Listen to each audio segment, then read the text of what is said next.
안녕하세요. 유튜브 수업 영상으로는 정말 오랜만에 찾아뵙는 것 같아요. 우리 지난 5월 되게 즐거웠죠? 선생님은 여러분들과 같이 제주도로 가는 게 너무나 즐거웠어요. 여러분도 그랬나요? 체육대회 때는 선생님 개인적인 사정으로 오랜 시간 함께하지 못했는데 그래도 잠깐이나마 솔방울 친구들을 볼 수 있어서 너무 좋았답니다. 이제 즐거운 날들은 끝이 났고요. 다시 열심히 공부할 시기가 찾아왔네요. 자, 다 같이 한번 화이팅 해봅시다. 네. 오늘부터 우리 함께 공부할 주제는요, 통합사회의 두 번째 단원, 자연환경과 인간생활입니다. 자, 오늘 영상에서 다룰 내용은 모두 교과서 42쪽에서 45쪽 사이에 있는 것이니 복습할 때 교과서도 같이 함께 봤으면 좋겠습니다. 자, 그럼 첫 번째 주제, 기후 요인과 기후 요소입니다. 기후를 이해하기 위해서는요, 먼저 기상과 기후라는 두 가지 개념을 구분할 수 있어야 돼요. 기상은 짧은 시간의 대기 상태를 말합니다. 가장 쉬운 예는 아마 일기예보일 것 같아요. 우리 일기예보 들으면요, 오늘의 날씨는, 내일의 날씨는 하면서 짧은 시간의 대기 상태를 말해주죠. 이러한 것을 기상이라고 합니다. 기후는요, 기상보다 조금 더 길어요. 대기의 평균적인 상태를 말하는데요. 우리 한국으로 치면요, 봄, 여름, 가을, 겨울 등에 나타나는 대기의 특성이 있죠. 이런 것들을 바로 기후라고 합니다. 과학기술이 발달한 지금도 당장 내일의 날씨에 대한 예측이 틀리기도 하죠. 기상은 정말로 예측하기 힘든 거인 것 같아요. 변수가 많거든요. 그에 비해서 보다 긴 시간 스케일의 패턴인 기후는요, 충분히 우리가 예측할 수 있어요. 봄 날씨가 어떨지, 여름 날씨가 어떨지 우리 이미 익히 알고 있잖아요. 그래서 우리 인간은요, 기상이 아니라 기후에 적응하면서 인간 생활을 해왔습니다. 그래서 선생님과 이번 시간에는요, 기후에 적응한 다양한 인간 생활의 모습을 함께 알아보도록 하겠습니다. 기후 요인은 우리가 제주도에서 사실 먼저 배웠었어요. 예진이가 설명했던 지형성 강수 기억나죠? 혹시 기억이 안 날 친구를 위해서 예진이 한번 다시 불러볼까요? 차 나무가 잘 자라나기 위해서는 많은 강수량이 필요합니다. 제주도는 우리나라에서 비가 많이 내리는 다우지 중 하나입니다. 습기를 머금은 구름이 한라산과 부딪히며 지형성 강수 상태로 많은 비가 내립니다. 덕분에 제주도는 차 나무가 잘 자라나기에 적합한 기후 조건이 나타납니다. 예진이가 설명을 참 잘하네요. 네. 이처럼 기후 현상에 영향을 주는 원인들을 우리는 기후 요인이라고 부릅니다. 기후 요인에는요, 위도, 해발고도, 지형, 수륙 분포, 해류 등이 있습니다. 이러한 기후 요인의 차이에 의해서 지구에서는요, 다양한 형태의 기온, 강수, 바람이 나타납니다.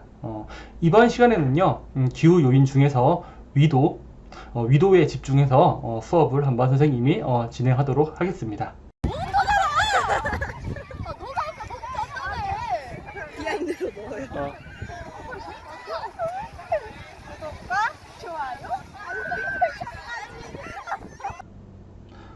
수업이 살짝 지루해질 것 같아서 박태은, 오민주 학생의 좋아요, 구독하기, 알람 설정 멘트를 같이 보았습니다. 참 고마운 친구들이에요. 선생님이 부탁하지도 않았는데 직접 찾아와서 이 영상을 찍고 싶다고 하더라고요. 다시 한번 우리 수업에 큰 재미를 선사해준 오민주, 박태현 학생 고맙습니다. 위도는 적도에서 얼마나 떨어져 있냐를 나타내는 개념이에요. 그래서 영도 부근의 저위도 지역, 그리고 이 적도에서 멀어지면 멀어질수록 우리는 고위도라고 표현합니다. 자, 그런데 저위도 부근은 덥죠. 열대기후 지역. 그리고 북극을 한번 떠올려 보세요. 고위도 지역으로 가면 갈수록 추워지죠. 왜 이러한 변화가 나타날까요? 그것은 지구가 둥글기 때문이에요. 태양으로부터 같은 양의 에너지가 들어오더라도요, 저위도 부근은 태양 에너지를 거의 직각으로 받기 때문에 같은 면적에 들어오는 태양 에너지 양이 더 많아요. 하지만 고위도로 가면 갈수록 태양 에너지가 넓게 퍼진 형태로 지구에 도달하기 때문에 고위도 지역은 춥습니다. 자, 그래서 간단하게 설명하자면요, 열대기후에서 온대기후, 냉대기후, 한대기후로 갈수록 기후는 추워집니다. 자, 그리고 지도를 한번 봅시다. 교과서에 있는 지도 선생님이 그대로 가져왔는데요. 실제로 기후 분포를 우리가 지도로 확인해 보니까요, 적도 부근에는 열대의 기후가 나타나네요. 그리고 여기서 조금 더 위로 올라가면은 온대기후, 중국, 일본, 그리고 한국에서도 남한 쪽은 온대기후네요. 조금 더 위로 올라가면은 냉대기후, 그리고 북극 가까이에는 한대기후가 나타납니다. 자, 그러면은 지금부터는 열대기후 지역의 사람들은 기후에 어떻게 적응해 살아왔는지 살펴보도록 하겠습니다. 자, 먼저 음식 문화인데요. 열대기후 지역은 아주 덥고 습한 곳이에요. 그러다 보니까 음식이 잘 상하겠죠? 이것을 막기 위해서 볶음 요리나 또는 강한 향신료를 사용하는 음식 문화가 발달했습니다. 이 향신료 중에 고수라는 향신료가 있는데 혹시 아나요? 선생님은 고수는 도저히 못 먹겠더라고요. 너무 강해서 맛이 음식을 먹으면서 너무 고통스러웠어요. 그런데 여러분 혹시 깻잎 다들 먹을 수 있죠? 우리나라 사람들이 고수에서 느끼는 그 어려움을 반대로 전 세계의 모든 사람들이, 한국을 제한 모든 사람들이 깻잎을 먹지 않아서 깻잎을 먹는 우리를 신기하게 쳐다본다고 합니다. 깻잎을 표현하기를 나뭇잎인데 나뭇잎을 왜 음식에다 넣고 먹냐고 물어본다고 하네요. 참 문화는 다양한 것 같아요. 자, 어찌됐든 열대기후 지역에서는요, 음식이 상하는 것을 막기 위해서 볶음 요리와 향신료를 사용하는 음식 문화가 발달했습니다.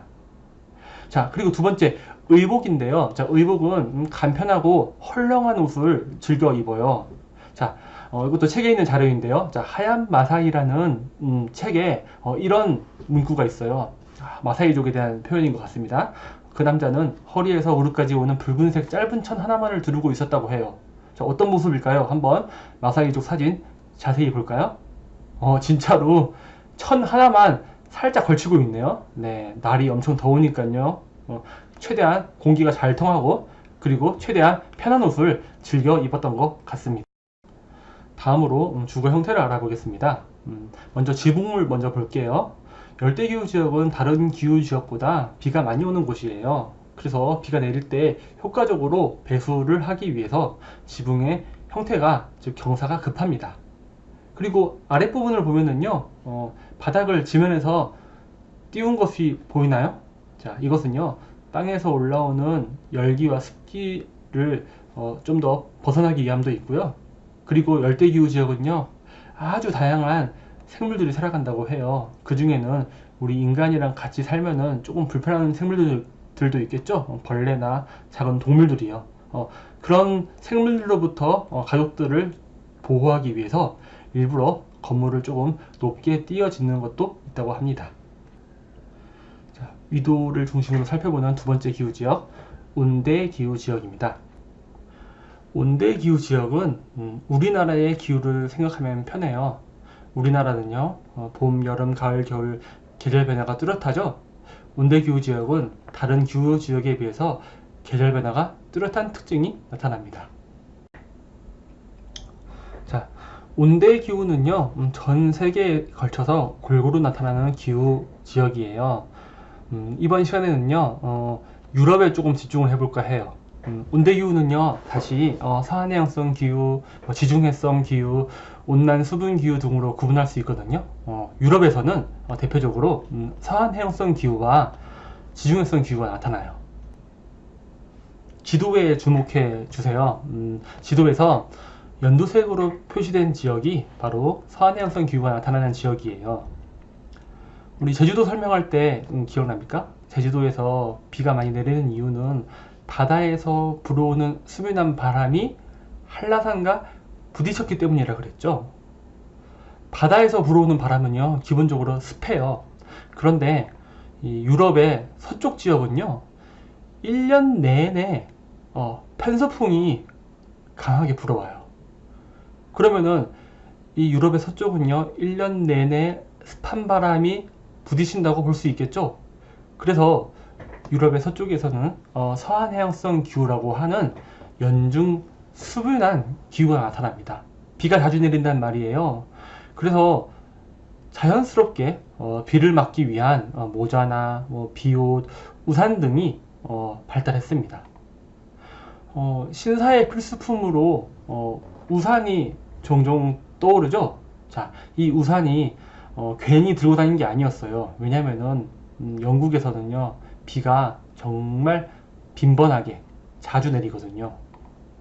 자, 그러면 다음으로는요 온대기후 지역의 인간 생활 두 번째, 지중해성 기후에 대해서 알아보도록 하겠습니다. 지중해성 기후는, 자, 이 지도에서 다시 한번 지도에 주목해 주세요. 가운데 이 바다가 지중해거든요.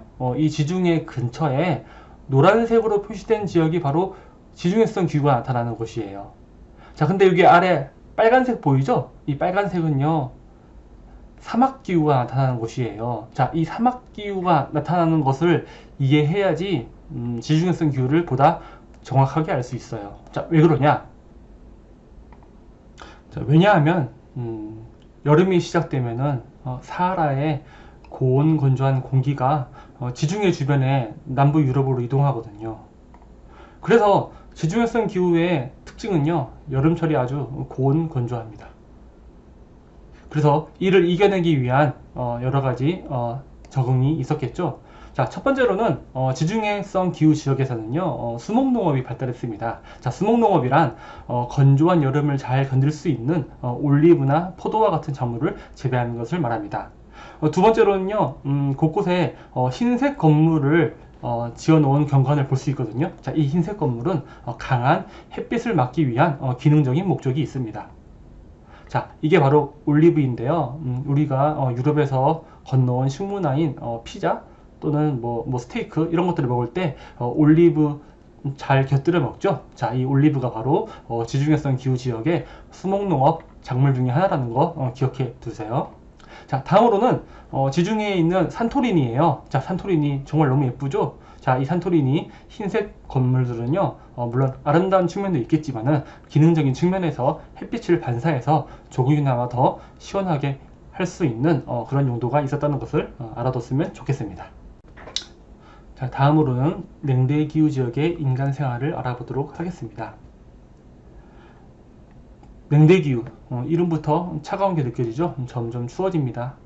냉대기후 지역에서는요 타이가 지대라는 침엽 수림 지대가 특징적입니다. 단일 생물 군락으로는 타이가 지대보다 더 넓은 지역이 없다고 해요. 자, 타이가 지대는 아주 춥기 때문에 여기서 잘 견딜 수 있는 소나무와 같은 침엽 수림 지역이 넓게 나타납니다. 그래서 여러분 이곳은요 다른 곳보다 목재를 구하기 쉬우니까요 목재를 활용한 가옥이 보편적이고요. 그리고 춥다 보니까 어떻게 해야 될까요? 최대한 폐쇄적으로 건물을 지어서 열기를 꽁꽁 싸매야겠죠. 자, 그런데 선생님은 다른 한 가지를 좀 더 강조하고 싶어요. 냉대기후 지역이라서 이곳에 아주 넓은 숲이 분포한다고 생각하면은 살짝 오개념일 수도 있습니다. 자, 본질적으로는요 이곳은 사람이 살기 적합한 곳이 아니기 때문에 숲이 남아 보존될 수 있었던 것이에요. 사실 온대기후 지역도요 우리 인간이 번성하기 전에는요 아주 많은 숲으로 뒤덮여 있었거든요. 그런데 지금 우리가 당장 한국만 살펴봐도요 이렇게 울창한 숲을 찾기가 쉽지 않죠. 왜냐면은 인간이 다 베어버렸기 때문이에요. 자, 그래서 냉대기후 추우니까 나무가 많다라는 것은 생각하지 않았으면 좋겠고요. 냉대기후 지역이라서 인간이 살기에 적합하지 않았고 그래서 운 좋게도 이곳의 숲은 살아남을 수 있었다 이렇게 생각하면 되겠습니다.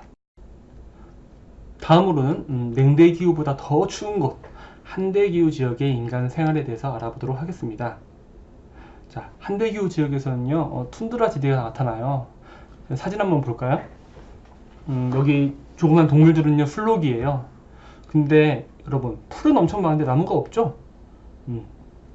한대기후와 냉대기후의 가장 큰 차이는 뭐냐면요. 나무가 자라날 수 있냐 없냐예요. 툰드라 지대, 즉 한대기후 지역은요, 너무 추워서 나무가 자라나기 힘들어요. 그래서 풀을 먹고 살아가는 술록과 같은 가축이 인간 생활에 아주 중요합니다. 자, 이 툰드라 사람들에게 술록은요, 모든 걸 다 줍니다. 음식, 옷, 집까지요. 수업 시간에 선생님이 잠깐 다큐를 조금 보여줄까 하는데요. 이 술록은요, 죽어서 고기를 남기고요. 이 피도 하나의 음료처럼 마시더라고요. 이곳 분들은요. 그리고 이 술록의 가죽은요, 옷과 집의 재료로 요긴하게 쓰입니다. 그리고 툰드라 지대 사람들은요, 이 술록과 같은 동물들을요, 날것으로 먹어요. 왜냐면은 채소를 먹기 아주 힘든 환경이죠. 대부분 뭐 이끼, 또 그리고 뭐 인간이 먹기 힘든 풀들이 대부분이거든요. 근데 고기를 날것으로 먹으면서 채소에서 얻을 수 없는 비타민을 보충한다고 합니다. 그런데 이 사진에 보면은요, 이 아이는요, 사과를 먹고 있죠. 바로 이게 지금 툰드라의 변화를 나타내는 사진이에요. 선생님이 다큐를 보니까요, 이제 툰드라 사람들이 이 술록 썰매만 타고 다니는 게 아니에요. 스노우보트를 다들 가지고 있더라고요. 그래서 이 스노우보트를 통해서 조금 더 저유도 지역의 따뜻한 곳에 있는 마을에 가서 채소나 과일과 같은 식료품을 사오고 심지어 위성을 연결해서 TV까지 보더라고요. 툰드라 지대의 사람들이 이제 새로운 문화를 접하면서 빠르게 변화하고 있는 것 같습니다. 자, 마지막 주제, 강수량을 중심으로 살펴보는 기후 구분에 들어가기 전에 잠깐 재미있는 영상 하나 더 보고 갈까요? 태웅아 피해 태웅아 피해 자, 허서은 이서윤 학생이에요. 선생님은 이 친구들을 아주 칭찬하고 싶어요. 이거 어디서 찍은 건지 혹시 아세요? 이번 주말에 있었던 과학과 현장 연구에서 통합사회를 외쳤습니다. 이 친구들이. 네, 아주 칭찬합니다. 강조영 선생님, 지금 이 모습 보고 있나요? 아이들이 사회를 정말 좋아하네요. 자, 그럼 마지막 건조기후 지역의 인간 생활입니다. 자, 건조기후는요, 위도가 중요하지 않아요. 자, 건조기후는요, 증발량보다 강수량이 많은 지역을 통틀어서 건조기후라 그래요. 자, 그래서 우리 친구들이 사막을 생각하면은 사막은 다 더운 곳이야 라고 생각하는데요, 아니에요. 실제로 추운 사막도 있습니다. 그리고 이곳에 선생님이 다녀왔거든요. 사진 조금 보여줄게요. 자, 여기 사하라 사막, 아까 언급했었죠. 이곳은 우리가 익히 알고 있는 아주 덥고 건조한 곳이에요. 그런데 선생님이 다녀왔던 중국 조금 위쪽에 있는 몽골의 고비 사막이나 캐나다 쪽에 있는 사막, 그리고 아르헨티나 남쪽에 있는 사막 있죠. 이쪽 사막들은요, 추워요. 그리고 눈으로 덮여 있기도 하고요. 자, 선생님이 실제로 2014년 여름에 몽골 고비 사막에 다녀왔습니다. 이때 참 좀 민망했어요. 나름 지리를 공부했다는 사람이 고비 사막이 추운 걸 알면서도 가져온 외투가 사진에 보이는 게 전부였거든요. 이 게르에서 선생님이랑 함께 한 5명의 한국인이 같이 묵었는데요. 선생님 빼고 전부 다 침낭을 가져왔더라고요. 그래서 여행 내내 추워서 엄청 고생했던 기억이 있습니다. 자, 이 사진은 선생님이 실제 낮에 입고 다녔던 옷을 보여주기 위해서인데요. 긴팔을 입고 다녔어요. 긴팔을 입고 다녀도요, 전혀 덥지 않았습니다.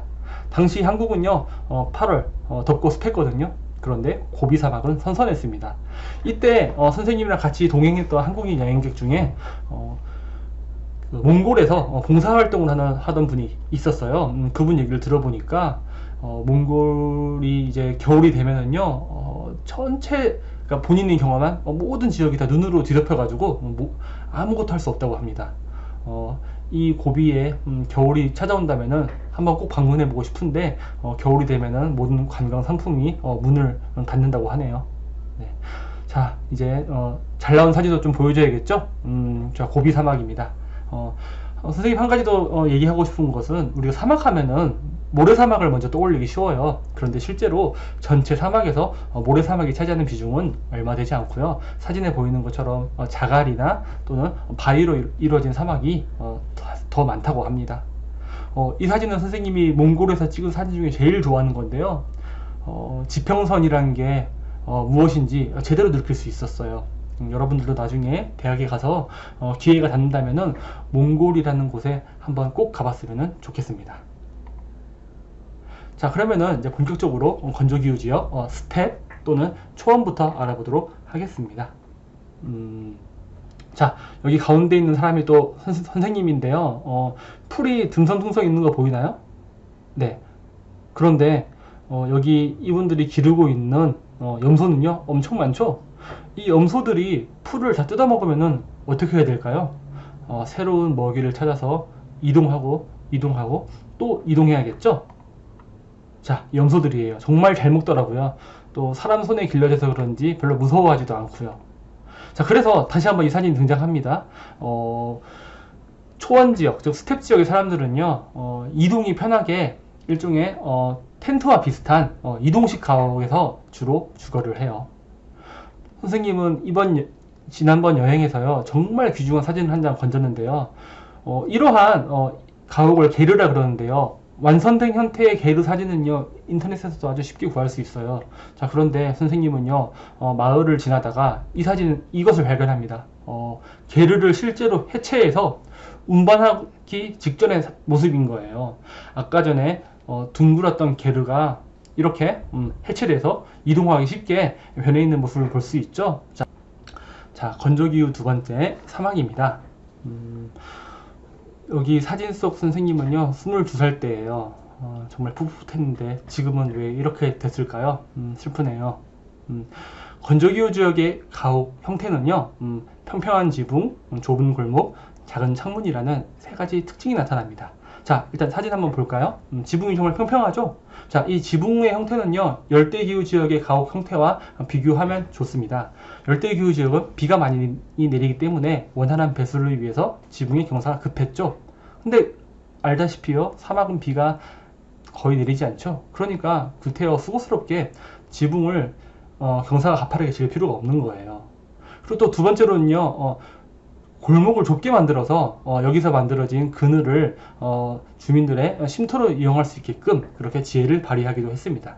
그리고 마지막으로 창문은요 낮 동안에는 더위, 그리고 또 사막의 특징 중에 하나가 밤 되면 또 갑자기 추워지거든요. 그래서 낮 동안의 더위, 밤 동안의 추위를 막기 위해서 열이 잘 빠져나가고 들어오지 않게 창문을 작게 만듭니다. 자, 그러면 보다 구체적으로 한번 볼까요? 사진 찍었던 곳에서 선생님이 좀 더 도시 내부로 들어가 봤어요. 골목이 정말 좁게 느껴지나요? 그리고 이 골목 사이에 드리워진 그늘이 이쪽 마을 주민들의 쉼터로 이용되고 있죠. 그래서 사막에서는요 평평한 지붕, 그리고 좁은 골목, 작은 창문을 통해서 기후에 적응한 모습을 우리가 볼 수 있습니다. 자, 이상으로 이번 플립랜드 영상은 마치도록 하겠습니다. 클래스룸 과제 꼭 잊지 말고요 제출해 줬으면 감사하겠습니다. 자, 우리 교실에서 다시 만납시다. 솔방울 친구들, 고맙습니다.